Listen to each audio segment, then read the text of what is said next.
But as we're seeing, as these chapters go on and on and on and on, I would characterize Priscilla's parents as being almost groupies of Elvis, very invested in their daughter being with Elvis Presley, starstruck in a way. But Priscilla even admitted to Suzanne Finstad that she knew all about Anita because she was reading Anita's letters. And Anita was doing the same thing, reading the stuff that Priscilla was writing him once he got back. And I'm sure at this point, he's definitely feeling the pressure. What they saw and observed being classmates of Priscilla, they said Priscilla was in relationships after Elvis left Germany, almost immediately after he left Germany. And the one to start everything off was this kid, Tom Stewart. Priscilla's narrative is set up to remind us that in no way, shape, or form was there any type of ulterior motive on her part. That if that's the case, then everything Curie Grant said about what they went through in their alleged relationship and what happened there as pretext in order for him to take her to meet him, then that didn't happen, right? If she's not really caring so much about wanting to meet Elvis. And then now this narrative that she's worried, she's wondering, she's pining that Elvis is the only one for her. So if that's the case, then it puts to bed and rest all of these people's narratives, all of these people's stories, everyone saying that that's not the case. Elvis isn't here to tell his story. Fair enough. May he rest. Priscilla is, though. Priscilla, she is here, and she's had opportunity after opportunity in books and interviews to really tell us the truth about what happened. But unfortunately, hey everyone, welcome back to the channel. I'm Jennifer, so happy to have you back for another chapter recap of Child Bride, the untold story of Priscilla Presley by Suzanne Finstad. And today, you guys, we are going to be on chapter 15. This one is called Two-Timing Elvis. So much to get into, and I know I say it at the beginning of every single Child Bride recap, but if you have not gotten into this playlist, if this is the very first episode you've ever jumped into, I would beg and plead to you to get to the beginning of this playlist. Priscilla Presley is such a fascinating character study, and you need to go back to the very beginning. There's so much commentary that I provide on this story, so much nuance. There's so many angles to Priscilla and her narrative, the way she's told it over the years. And Suzanne Finstad, the author of Child Bride, this is probably the 5th or 6th time I've told you guys, but I'm telling you, she is a modern day Sherlock Holmes in the fact that she interviewed over 300 people for this biography of Priscilla Presley. And Priscilla herself was in contact and cooperation with the author, Suzanne, for the writing of this book. Although, once Priscilla saw the direction that Suzanne was taking the book into different shall we say, adaptations and variations of the narrative that Priscilla herself has been telling us for almost 5 decades, that's when Priscilla withdrew her consent for this book, although never sued the author. So we need to get into this chapter, but again, if you can't go back to the very beginning, which I don't really think there's a reason why you can't. I mean, listen to it like a podcast when you're doing other things. But at the very, very least, try to jump back at least 5 episodes or so, because it provides the buildup to how Priscilla came to Germany, how she met Elvis, the circumstances surrounding all of that. But we have to get into this chapter because it's a juicy one. So let's get started. Now, chapter 15 is going to explore Priscilla's life in Germany immediately after Elvis left and going into the year or so after. And Priscilla has had her story in both of her autobiographies about what life in Germany was like after Elvis left, the torment, the emotional torment that she suffered being apart from him.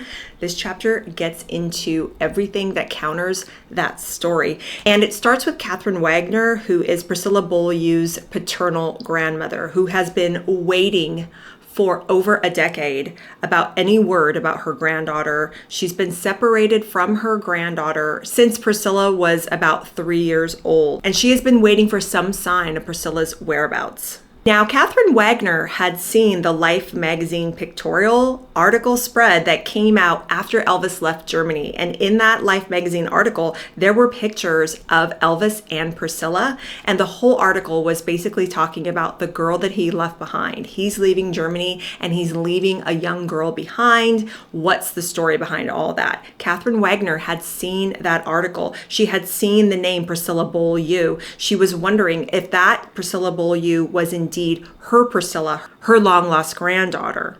And as we've talked about in earlier episodes, Priscilla's origin story is a pretty sad one. Her real father, James Wagner, was an Air Force pilot who got killed shortly after World War II, died in a plane crash. And obviously her mother at the time, who was married to James Wagner, or Jimmy as he was called, Anne Wagner, she was devastated at the time, as was Jimmy's family. And the last time that Catherine Wagner had any contact with her daughter-in-law Anne and her granddaughter Priscilla was when Anne moved into the Wagner home shortly after Jimmy's death to just try to get some companionship and to cope. So Catherine Wagner and her husband at the time had been in Priscilla's life when Priscilla was very, very young.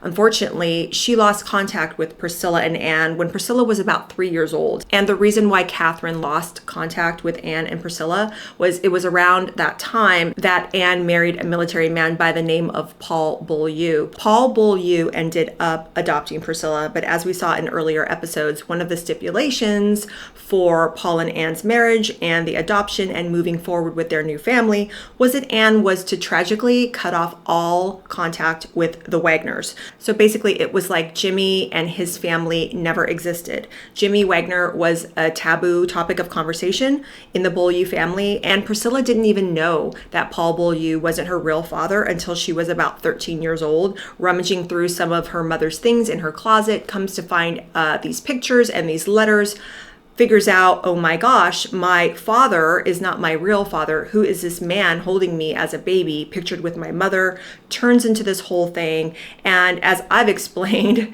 ad nauseum in previous episodes, I really do feel like that emotionally scarred Priscilla. And to know that that entire part of her life, that whole identity was kept from her, tragic, just tragic situation. But if you want to know more about that, definitely go back in all of the early episodes where we talk about how Anne and Paul Beaulieu basically furthered that lie for over a decade, that Paul was her real father.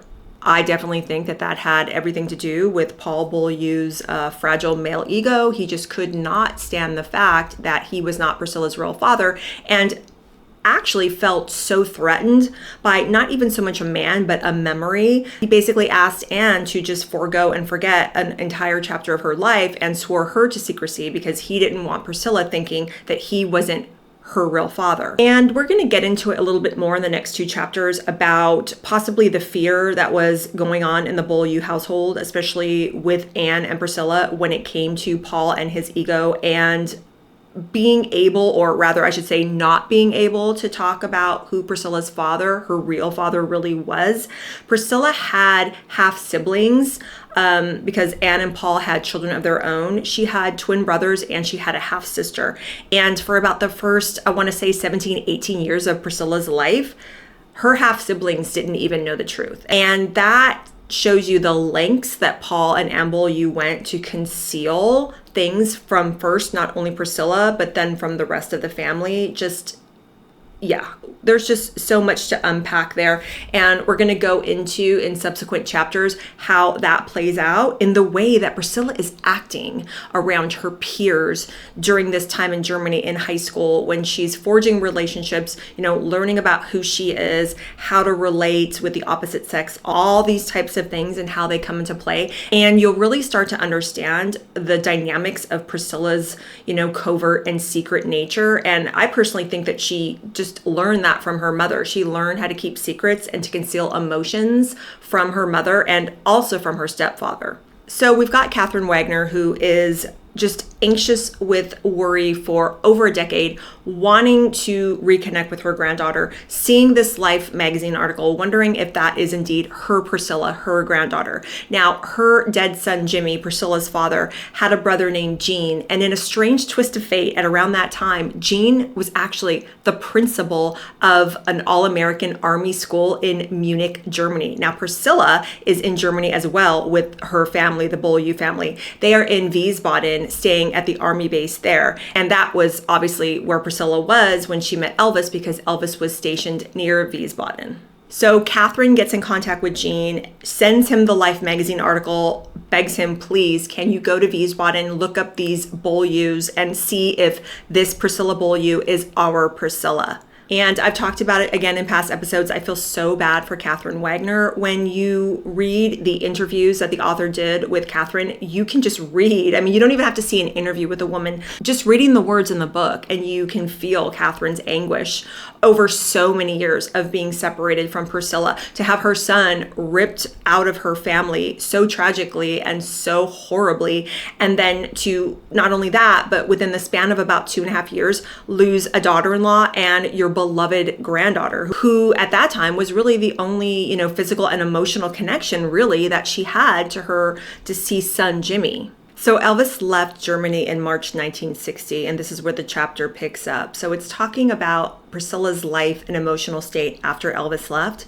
talking about how Priscilla is characterizing this emotionally turbulent time in her life. And the author tells us about Priscilla. She says, she would later write in her autobiography that she spent the 2 days after the pop star left locked in her bedroom, refusing to sleep or eat. High drama that seems unlikely. Though Priscilla, like Elvis, occasionally lived in a state of surreal romanticism, she was possessed of a more practical bent. For all her scheming, Priscilla perceived her romance with Elvis as a beautiful, impossible dream. She conceded years later that she was sure, as she stood on the tarmac and watched him fly off, that she would never really see Elvis Presley again. Now, we've talked about in commentary in earlier episodes about how this has been an ongoing theme throughout Priscilla's life. And she has a very prim and proper narrative about the way that her childhood home was run. And she characterizes her parents as being very strict. They were a military family, so she definitely emphasizes that. But she always talks about how she was very, very sheltered and her parents were very, very strict. Moreover, her parents were not excited about her relationship with Elvis. They really didn't want her to have anything to do with him, especially when she first started really showing interest.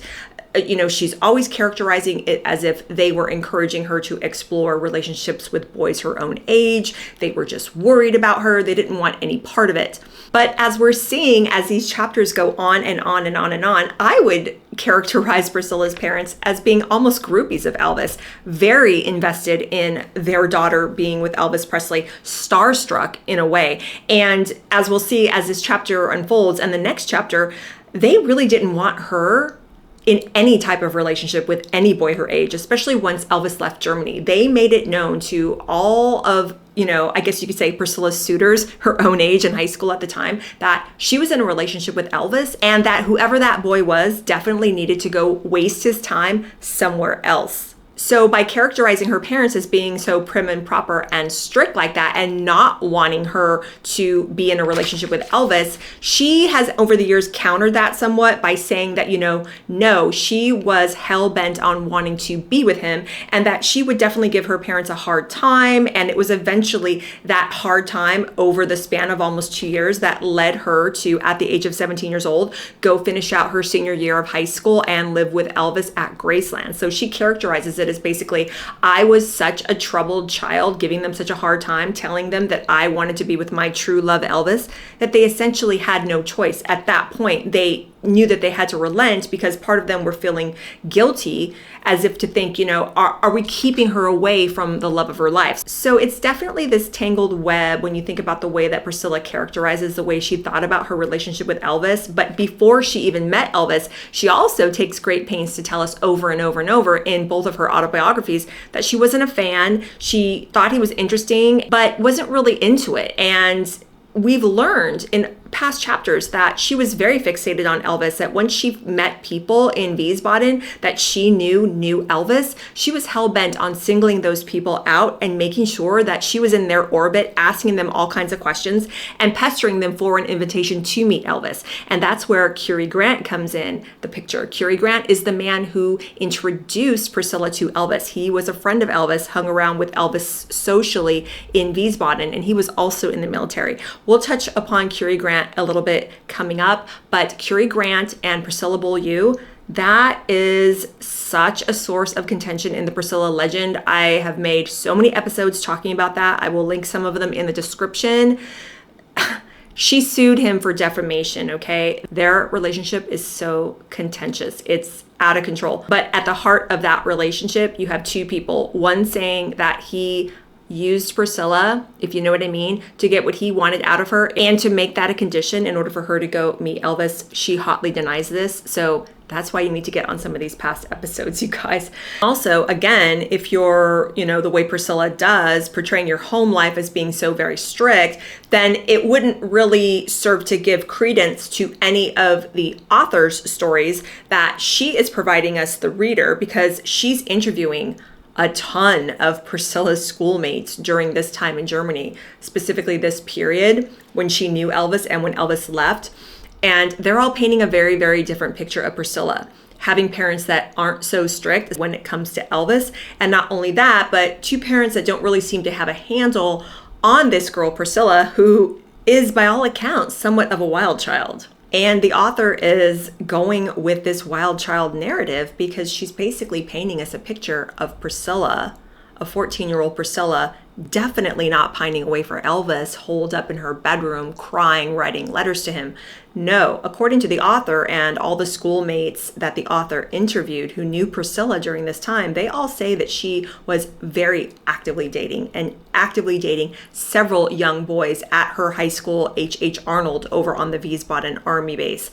And the author tells us, the picture Priscilla painted of herself in her memoir as devastated in the days following Elvis's departure was deeply romantic, but it did not comport with her actual behavior. When the press descended on her at school after Elvis left and asked about their relationship, she herself laughed about it, recalled a teacher friend, Gerdin von Hester, because she said that she was not old enough. Nor did her acquaintances at H.H. Arnold observe that Priscilla seemed depressed or even despondent. So very, very different picture than what Priscilla paints to us in Elvis and Me and also in Softly As I Leave You. And I've told you guys this before. I've read Elvis and Me several times over the years, and I've now read her latest autobiography that she published in the fall of 2025, Softly As I Leave You. I've now read that book twice. And in each book, there is absolutely really no mention at all of any type of serious dating of any kind going on in her life once Elvis was in her life. She is definitely still characterizing it all these decades later that she was basically pining for Elvis and waiting for Elvis and true to Elvis after he left Germany and until she was reunited with him again at Graceland and living with him full time when she was 17. Now, what's going on with Elvis at this time? Well, he's now back in the States. He is reunited with his beautiful, blonde, petite Memphian girlfriend named Anita Wood, who is, by all accounts, in all shows and interviews I've seen of her over the years, a very, very sweet lady. She was on radio. She was a singer. She was bubbly. She was bright. She was just a vivacious, beautiful young lady. Everyone seemed to enjoy Anita, think she was a wonderful lady, and they all thought she was a great companion for Elvis. So at that point, he had been involved in a relationship with her for going on 3 years at that point. They met around the time he was filming Jailhouse Rock. So Elvis goes back to Memphis, is back in Graceland, is back with Anita. And also remember, when Elvis was still in Germany, Anita was writing him letters on a regular basis, and she was expressing her love, telling him she couldn't wait to see him. Sometimes she would hear and read things. She did hear through the grapevine about Priscilla. She would write questions to him, who is this Priscilla? She was a bit worried. He didn't write as many letters back to her. Elvis was a busy guy. So he would, in these letters back to Anita, reassure her that, okay, Priscilla is just a very, very young girl who is a friend. I am friends with her parents. It's all on the up and up. There's no romantic link with her at all.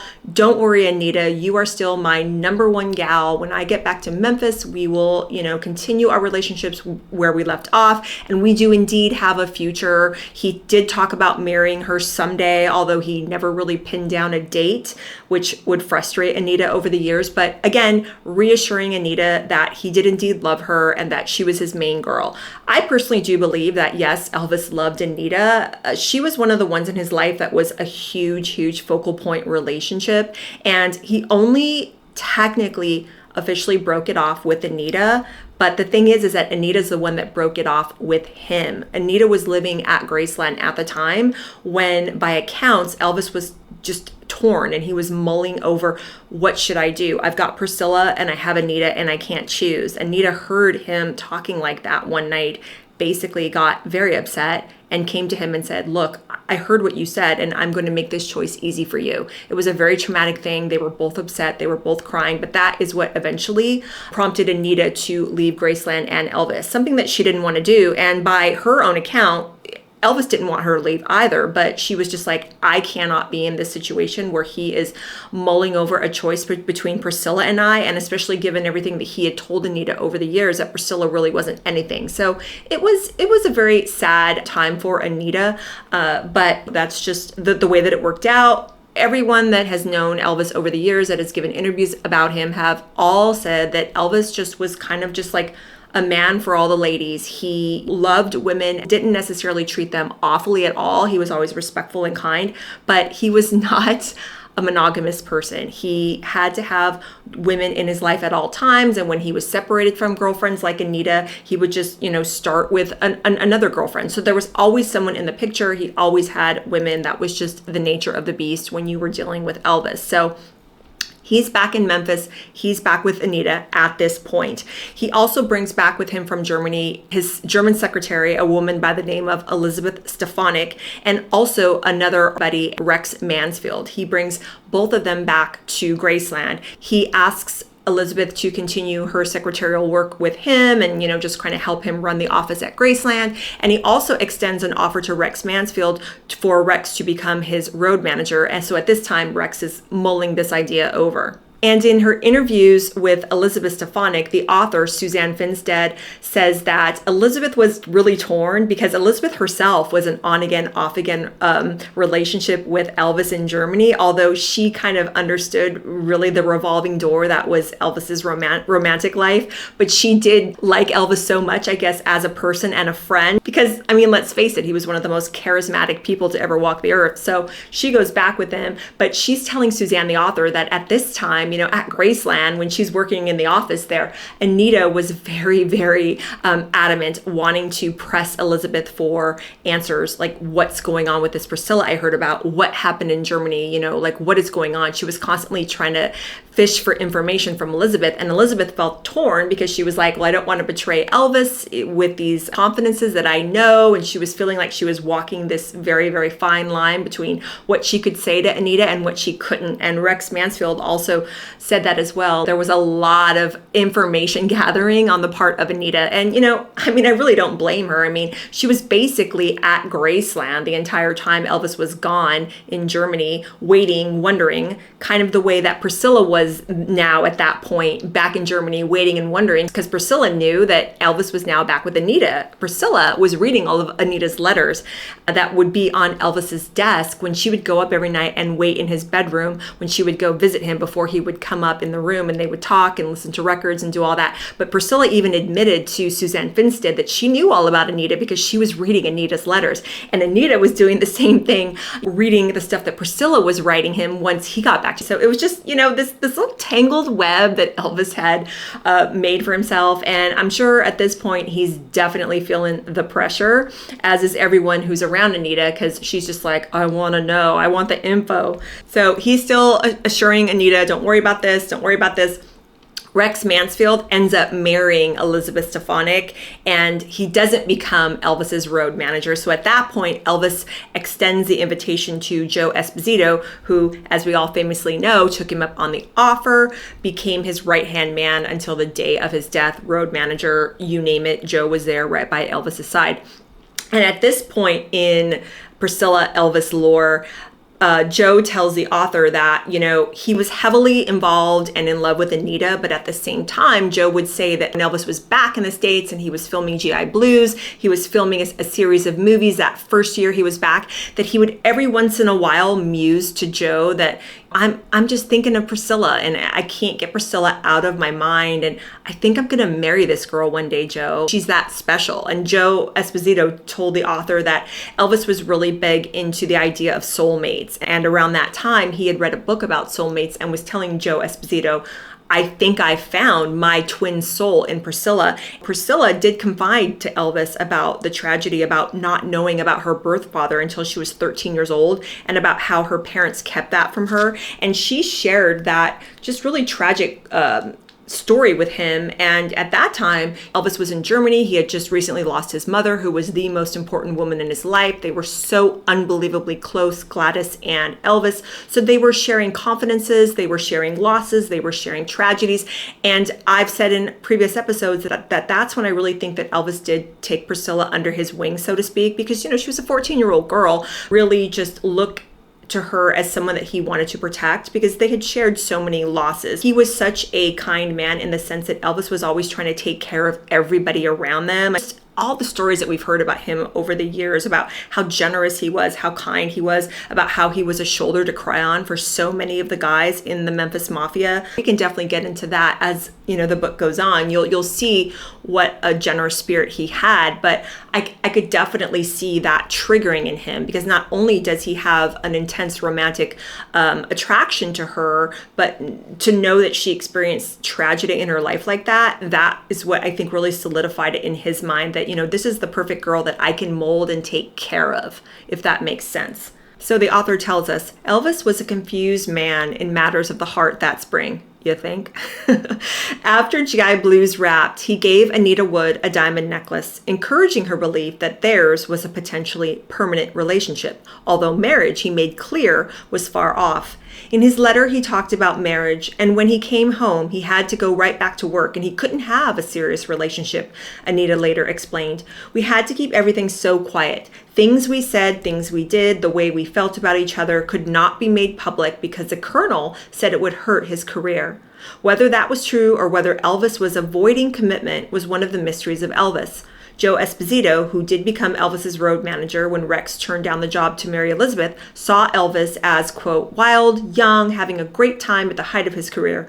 I think marriage, said Joe, was the furthest thing from his mind. Elvis, judging by his frequent allusions to it, cherished the concept of marriage more than the practice itself. And she says, Priscilla, in truth, was also conflicted about Elvis. She and Tom Stewart, the school bad boy, continued their hot and heavy relationship, which intensified that spring. She didn't seem very heartbroken to me, remarked classmate Donna Paulin, who became friendlier with Priscilla that semester. Now, we learned in last episode that Tom Stewart was a year older than Priscilla, and he was a bad boy at H.H. Arnold High School. He was a member of this boy club called the Spartans, and they were known for being kind of like these rough and tumble kind of guys. And as we've learned, Priscilla seemed to really be attracted to those type of bad boy personas. And Tom Stewart was someone that she got into a relationship with, although the timeline is a little bit murky with some of the people that the author interviewed. Some say that she was dating Tom the same time that she was seeing Elvis, while others contend that they're not really sure when it all started with Tom Stewart, but that it indeed, at the very least, was going on after Elvis left Germany. So by their estimation, their accounts, what they saw and observed being classmates of Priscilla, they said Priscilla was in relationships after Elvis left Germany, almost immediately after he left Germany. And the one to start everything off was this kid, Tom Stewart. And there was another young kid by the name of Al Corey that Priscilla had dated on and off a little bit, but she kind of ended up looking at him as just a friend, really. They were confidants and would spend time together and talk and things. And this Al Corey kid, he basically says that to him, it really seemed like during this time, Priscilla's parents were almost groupies of Elvis. They were like so into Elvis. And Al is basically saying that, this Tom Stewart relationship that Priscilla had was kind of on again, off again. And during one of the off again times when he was coming over to the house, that Paul Beaulieu made it abundantly clear to him that you're wasting your time here. Our daughter is with Elvis Presley. And he said apparently it got so bad that he didn't even like showing up at the Beaulieu house, and he eventually stopped going there altogether if he wanted to hang out with Priscilla because it was just such an uncomfortable environment. And he talks about Anne Beaulieu being almost like a stage mother to Priscilla, that she was very, very close with Priscilla, but that she was always trying to influence Priscilla's moves. And we talked about this in real early episodes where it was, you remember when Priscilla Priscilla was a baby, and Anne Beaulieu was trying to get her to be a baby model, and she was getting professional photographers to take pictures of Priscilla, and she was entering Priscilla into these, cute, beautiful baby type contests. And by all accounts, Priscilla was a gorgeous, beautiful child, grew into a beautiful woman. And, Anne realized that, and the author has asserted in previous chapters that that is what was Priscilla's main currency almost in Anne's eyes, was how beautiful she was, her demeanor, how poised and seemingly so much more mature for her age as she was growing. She always had that air of maturity, even when she was in elementary school. And it really seemed like that is what Anne would really just hold on to, was how beautiful and how attractive and desirable her daughter was, and how special that was, and how she was going to make sure that Priscilla was always going to be a cut above any other girl, and that she was destined for great things. So at this time, Beaulieus are actively discouraging any young men from coming around trying to date Priscilla. And Priscilla's telling the author that at this time in her and Elvis's relationship, it was very touch and go. She had no idea when Elvis was going to call her. She was always kind of left worrying and wondering, is this the last time I'm ever going to hear from him? When is he going to call me again? She was basically in the submissive role. She was in a passive role. She was not an active player because Elvis was the one in charge of talking to Priscilla, calling her and initiating contact. So she said that it was just very frustrating for her, and it was kind of like this scattered existence that she couldn't really get a handle on where he was concerned. And Priscilla tells us in one of the interviews that the author did with her, it was very difficult to get back to being a teenager. Even though I tried to carry on a normal life, it was constantly, was I going to get a phone call tonight? When was he going to call me back? Is he going to call me back? What's he going through? Can he handle that? Will she, meaning Anita, still be around him? My problems were now adult problems that I probably shouldn't have been concerned with at 14. Military outfits, combat caravans, I would see him in them. I would see him go along in the Jeeps. I would see him everywhere. Everything reminded me of Elvis. So what are you getting from listening to that? That she's pining over him, right? But then the author is talking to Al Corey, who's saying she wasn't pining at all, according to Al Corey, not at all. She wore Tom Stewart's class ring around her neck. Tommy was the only one she was hanging around with. Those two were it. Every break, every recess, every lunch break, you couldn't put a piece of paper between them. Al recalled that Priscilla's parents tried to prevent her from seeing Tom, but she would sneak out of the house to meet him. Her dad screamed about her seeing Tommy, and Priscilla just rebelled. That's from Al Corey's interview with the author. And as I'm reading this, I'm like, this is what happens when you set up such a strict narrative, that your parents were strict, you're pining over Elvis, all you want is Elvis, you're just tried and true. And then, before she met him, she didn't really care if she met him. And in both instances, Priscilla's narrative is set up to remind us that in no way, shape, or form was there any type of ulterior motive on her part. And so if that's the case, then everything Curie Grant said about what they went through in their alleged relationship and what happened there as pretext in order for him to take her to meet him, then that didn't happen, right? If she's not really caring so much about wanting to meet Elvis. And then now this narrative that she's worried, she's wondering, she's pining, that Elvis is the only one for her. So if that's the case, then it puts to bed and rest all of these people's narratives, all of these people's stories, everyone's saying that that's not the case. Because if she's at home pining, she's not someone that has these motives to just get whatever she can from anybody at the time. No, that wasn't the case. According to Priscilla, she is wanting to be with Elvis. But if you have that for so many years, it also just takes away the real truthful humanity of a story here. I mean, what would have stopped Priscilla from the very beginning from saying, I was a confused 14-year-old. I was still trying to discover who I was, myself at that time. So yes, I did date and see other boys after Elvis because I didn't really know what was going on in life. I had to figure things out myself. But you can't have that when you have this pristine, virginal, waiting for Elvis narrative that she's had for so many decades. So it's quite a tangled web she has weaved, you guys. And do I believe the accounts of everyone that the author interviewed? Yes, I do. I am not apt this far into the game, seeing as many interviews as I've seen, reading books like this, reading Priscilla's own accounts in her 2 autobiographies, seeing all the conflicting and warring narratives. I don't think that there is any way that a person with a brain and eyes and ears and 2 clues to rub together can see how Priscilla's decades old narrative can't crumble when faced with intense scrutiny. And that, I think, is the inherent tragedy of the entire Priscilla Presley legacy, is she's so focused on outward appearances and how things ought to be in her narrative and also in her parents' narrative, that she's throwing away the chance to really connect, and she's throwing away the chance to have real honesty and to show us human frailty and to show us a side of Elvis and a side of her that really was, you know. Elvis isn't here to tell his story. Fair enough. May he rest. Priscilla is, though. Priscilla, she is here, and she's had opportunity after opportunity in books and interviews to really tell us the truth about what happened.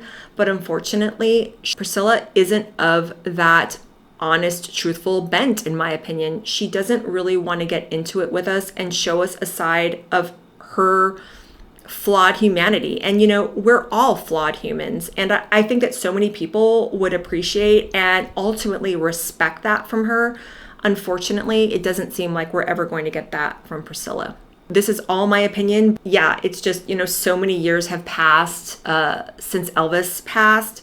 And she started giving interviews when Elvis was still alive. She was giving interviews to the Ladies' Home Journal in 1975 when she was trying to build up her clothing boutique business in, I think it was Beverly Hills or Malibu. I forget off the top of my head, but it was called Biz and Bow. She was in partnership with a fashion designer, and she's been trying to, you know, put forth this narrative for years. So everything that we've seen over the years, unfortunately, I just, in my opinion, I don't think that we're ever going to get the real story from Priscilla. And I've talked to you guys before about reading Lisa Marie's autobiography. And, you know, I'm really kicking around the idea of wanting to read that on the channel. Let me know down in the comments if that is something that you would like to see when we're done with Child Bride. Although Child Bride, you guys, is a monstrosity of a book. I mean, that's why I read this book from a Kindle, because this book is heavy. If I try to hold it and, you know, talk about it and reference it and read from it in these videos. But anyway, the point is that you want to talk about a book that, and it's not just Lisa, because Riley, her daughter, finished the book. Lisa went to Riley shortly before her death and asked for Riley's help in writing her story. You've got Lisa's accounts, and you also have Riley filling in the gaps for us, giving us much needed, honest, just desperately at times painful details about who Lisa was. And it's heartbreaking. I almost feel like I'm going to cry talking about it. You know, there were times when I was reading Lisa's book, and I was reading it late at night in bed. I mean, one of the nights I looked up and the clock was like almost 2:30 in the morning, and I was like, I have to stop. I read it basically over like a few nights. I'm telling you, sometimes I just had to stop. It was just so painful, but it was painfully honest. And it was written from this raw emotional place. Like I've told you guys before, it's coming from a person who has absolutely nothing to lose in laying her soul bare. But when you read Priscilla's books, I can't help but coming away from those books feeling like it's written from someone who has an agenda to further. So that's all my opinion, and that's what I'm going to say about that. But we're in this part of the book where all these people are saying that Priscilla is not pining for Elvis, that Elvis is not the only thing in Priscilla's world, in her orbit. And it's just heartbreaking why so many years later, you know, decade after decade, that she's furthering this narrative. I mean, I almost want to shake the woman and say, Priscilla, you were 14 years old, okay? People make mistakes in their life. There is no reason why you have to feel that you have to justify your experience and your existence to anyone. If you are going to tell us a story, just tell it like it is. Tell it like it really happened.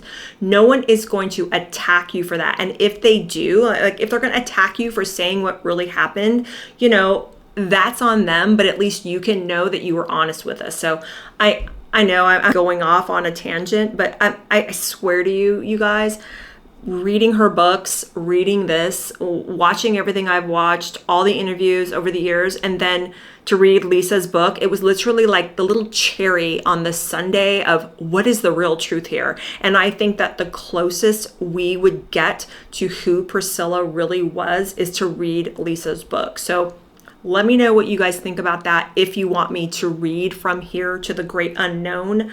I think Riley is a great writer, and by all accounts, from what I've seen with Riley, especially the way that Riley conducted herself immediately following her mother's death, when her grandmother dragged her to court, I think it was like 2 weeks, less than 2 weeks after all of this happened, dragged her to court over all the problems with the estate. The way Riley handled it, you guys, I talked about that in the very, very first episode I ever did on Priscilla. I'll link it down below, but yeah, anyway. But sorry about that. We have to get back to this chapter. So Priscilla is hot and heavy with this Tom Stewart, wearing his ring around her neck. Al Corey, her little classmate, is telling Suzanne, the author, that those two were it. You could not put a piece of paper between them. Like, that's how it was. And the author says, contrary to her later portrayal of herself as completely involved with Elvis and unable even to think of anyone else, Priscilla was in a relationship with Tom that spring, that those who knew them or saw them together in and out of school, that they regarded the relationship as serious, intense, and powerfully sexual. It was as intimate as it could be, declared Al, who was also in the Spartan Brotherhood with Tom, and he talked to him about his intimate time with Priscilla. And the author asked Al Corey specifically if Priscilla and Tom were intimate, and Al said it had to be. Priscilla told me that her and Tommy were intimate. So we've got all these little narratives, and this really hits at the heart of, I think, what would completely infuriate Priscilla. And I'm sure once Priscilla saw the roads and the avenues that the author was heading down, she was like, oh, heck no. I am not going to be involved in any part of this book. I mean, what, you're digging up people like Al Corey, who's telling you that I told him when I was 14 that I was in an intimate sexual relationship with Tom Stewart? We can't have any of that. I am sure that that is one of the things that prompted Priscilla just completely disengaging from Suzanne Finstad's project altogether. I think the culmination of that, though, was indeed when Suzanne started interviewing and digging more into Curie Grant's story. But yeah, so just a lot of warring narratives here. It boggles the mind. And you know what? Not only that, but at this point in the book, the author's saying, okay, so she's talking to all these schoolmates, people like Al Corey, and the author is surmising that based on all these accounts, allegedly, at this point, by the time Priscilla's 15 in Germany, she's now been intimate with 3 men, allegedly. The author asserts that based on her interviews with Curie Grant, she was intimate with him. And based on the author's interviews with people like Al Corey, who was a friend of Priscilla's, a confidant of Priscilla's, who tells the author that, yes, Priscilla, out of Priscilla's mouth, she told me that she had been intimate with Tom Stewart. So you've got Curie, you've got Tom Stewart, and then also remember Curie Grant told the author Suzanne that Elvis himself had been intimate with Priscilla. I want to say that I'm more apt to believe for sure the first two, that Priscilla allegedly was involved intimately with Tom Stewart and Curie Grant by the time she was 15. It may or may not hold up to the fact that Elvis was 100% intimate with Priscilla, because in past chapters we talked about how Priscilla told the author that Elvis would have conversations with Priscilla about all of his deep insecurities when it came to physical intimacy, about his worrying and anxiety about being able to perform for a woman, because it was hard for him as this internationally famous, handsome sex symbol. All these women expected something from him, and he was in a way petrified of not living up to a woman's expectations, and that so many people that were around him at the time were saying that he was saying, he's going to marry a girl like her, that she's too young, he's going to preserve her, he's going to make sure that she's going to be untouched. And it really seems to me like the only person in this book that emphatically does claim that Elvis was indeed intimate with Priscilla before he left Germany was Curie. Priscilla herself, although we can see she's not really the most reliable source, my opinion, she has said in her book, her first book, Elvis and Me, that by the time that Elvis was almost getting ready to leave Germany, that she was begging him to consummate the relationship and he was refusing.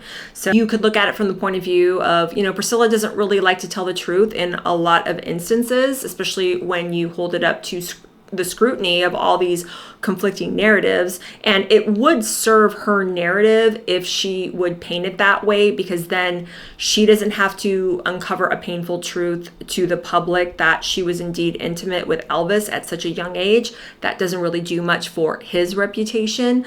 So there's just so many different things. I personally don't believe that they were fully intimate when she was that age.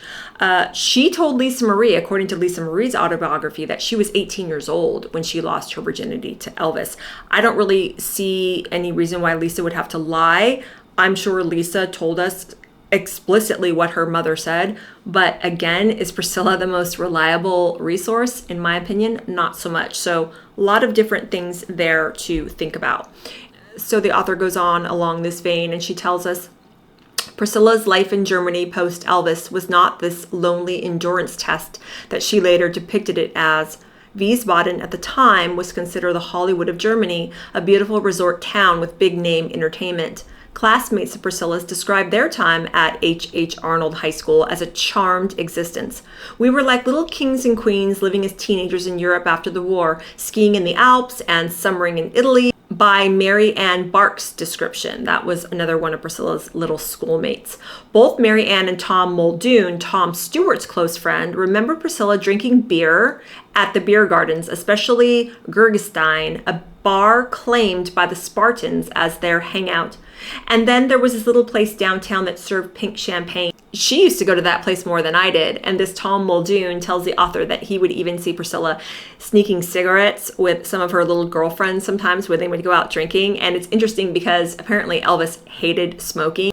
So yeah, I thought that was a little bit of an interesting tidbit to add. So the author keeps weaving her story here about Priscilla's conduct and all of the time spent with other boys in Germany after Elvis left, allegedly.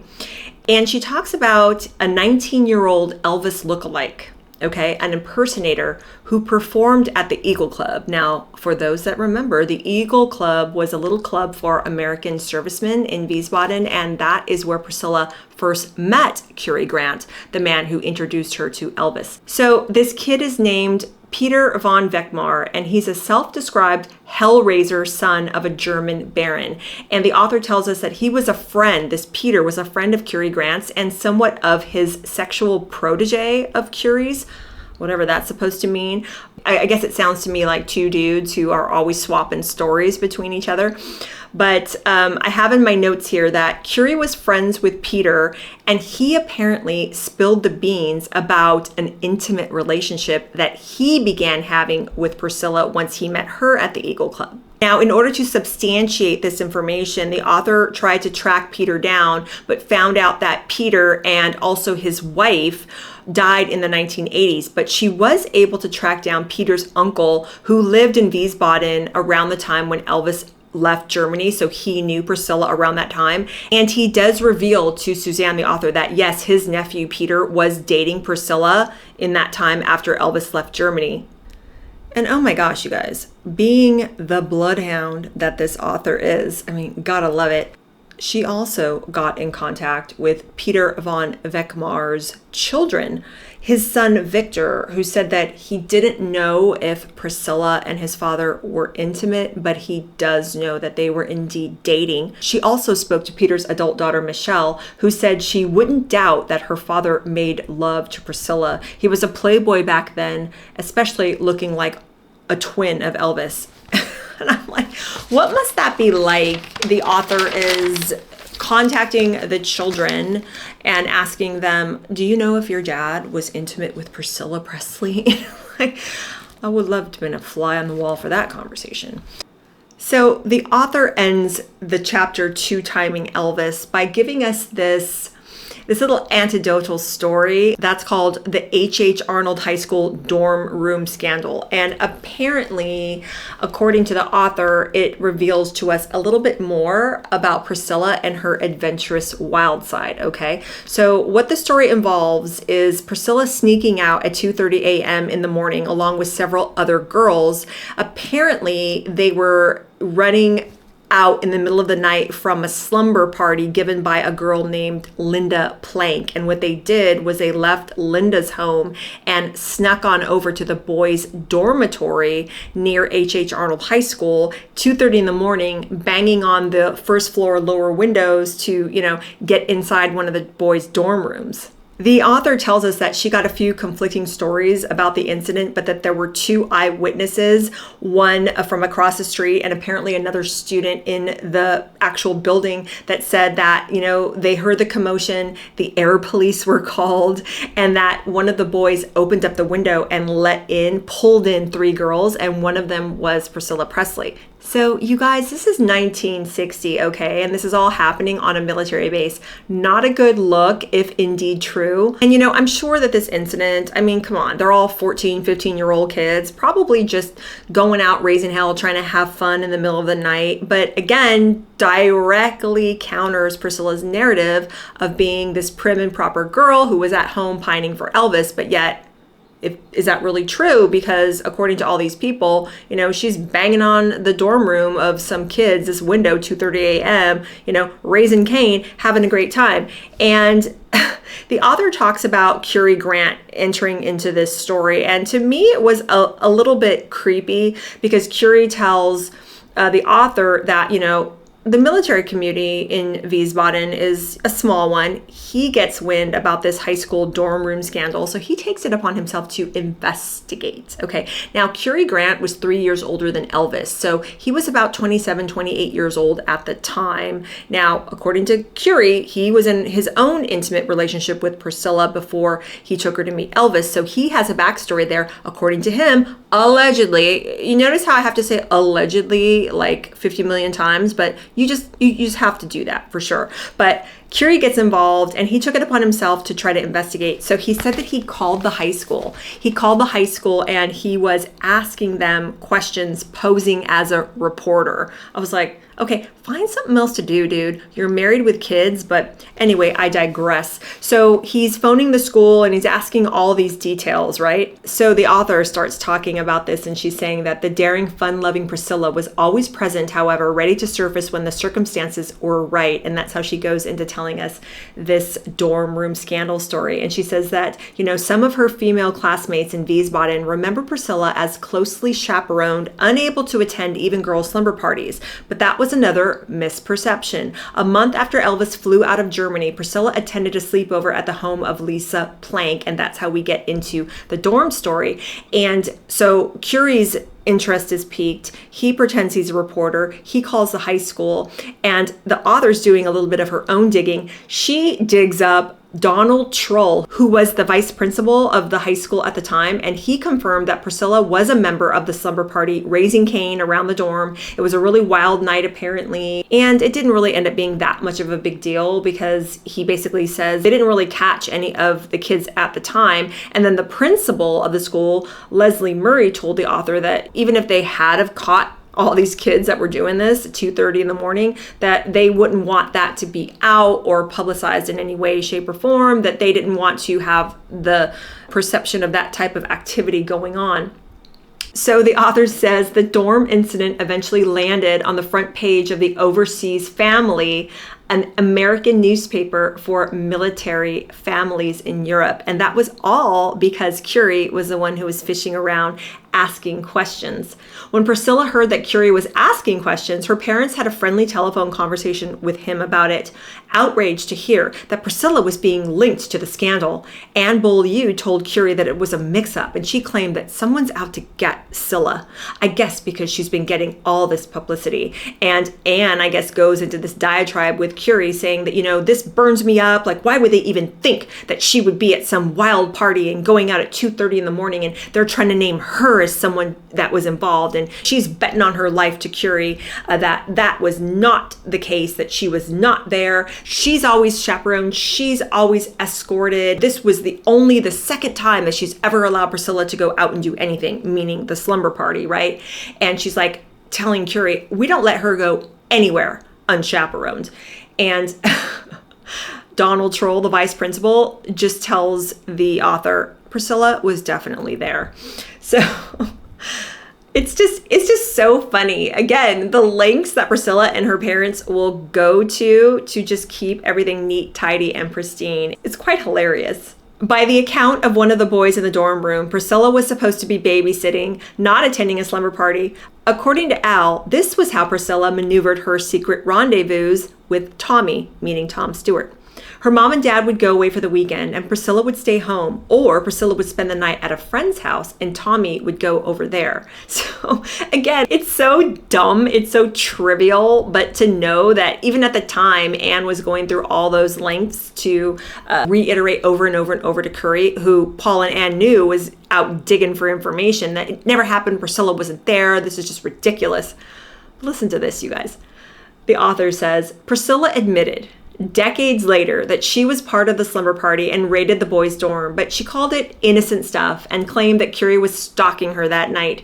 The whole time I was in Germany, this is Priscilla talking, I was being stalked by him. That night, she maintained, all of a sudden I'd see a car creeping through and it was Curie parked across the street watching me. Then there was some article that I was in the dorm. He reverses it. So she's basically telling the author that because Curie, according to Priscilla, is stalking her and fascinated with her, that he's the one that's watching it and he's the one that's making sure that that story gets in that little military newspaper.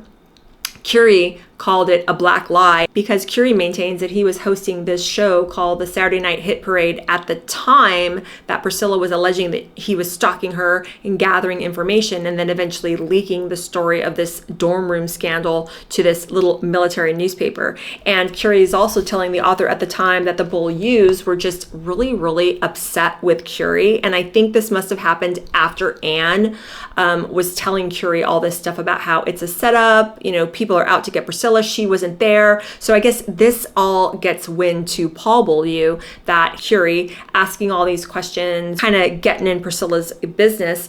And Curie's saying that I guess in his mind, he's thinking that the Beaulieus are upset because he's trying to stir up trouble. So Priscilla then tells the author that my father wanted to get in touch with Curie's commanding officer and have him court-martialed. And Priscilla says that her father was so angry that he reported Curie to Curie's commanding officer, and Curie's commanding officer called him in and asked him what's going on. And Curie just said, I just met with the superior. He asked me what happened. I told him, and then that was just the end of it. But the author's bringing up a very interesting point because she's saying that amazingly, if Paul Beaulieu is reporting to Curie's commanding officer about the fact that, why is he so interested in what my daughter's doing? Why is he stirring up trouble? It's really interesting that he didn't mention, Paul, the fact that apparently, because we've been told by Priscilla leading up to this that Curie tried to attack her, tried to assault her, tried to her, and that was what eventually, according to Priscilla, got Curie Grant banned from Elvis's friend group while Elvis was still in Germany. I've always maintained, and the authors always maintained, that Priscilla saw Curie as a liability. She had been allegedly intimate with him prior to her meeting Elvis, and he was a liability that she could not stand or tolerate because he knew things about what was going on with Priscilla before Priscilla met Elvis.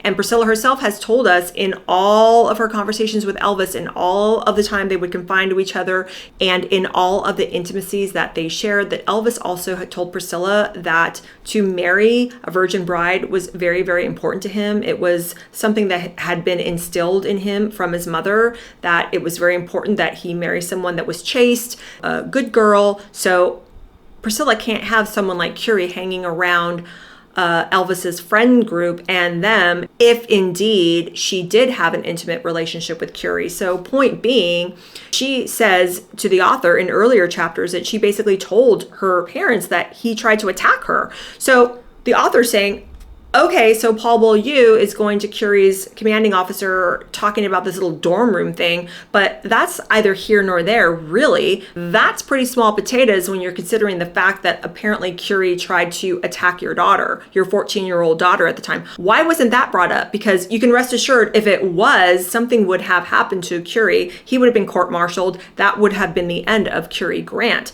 So all really interesting things to think about. And to reinforce what I just told you guys, the author's saying that Paul Beaulieu, Priscilla's stepfather, didn't say a word to Curie's superior officer about supposedly him trying to attack and R his then 9th grade daughter at the time, right? And the author's telling us that that's a strange omission, especially given the fact that Priscilla told the author that Paul Beaulieu was trying to get Curie court-martialed. That would have indeed gotten him court-martialed, but Curie continued in the Air Force without even a reprimand. So here we have, to round out the chapter, Priscilla acting out like a little wild child. You have Anne Beaulieu allegedly lying to Curie Grant, getting upset that he's asking questions, trying to paint her as the prim and proper daughter that chaperoned in every instance. You have Paul Beaulieu going to his superior, basically saying, this guy's annoying, he's asking too many questions. It seems like Anne and Paul are definitely trying to keep up appearances where their daughter Priscilla is concerned.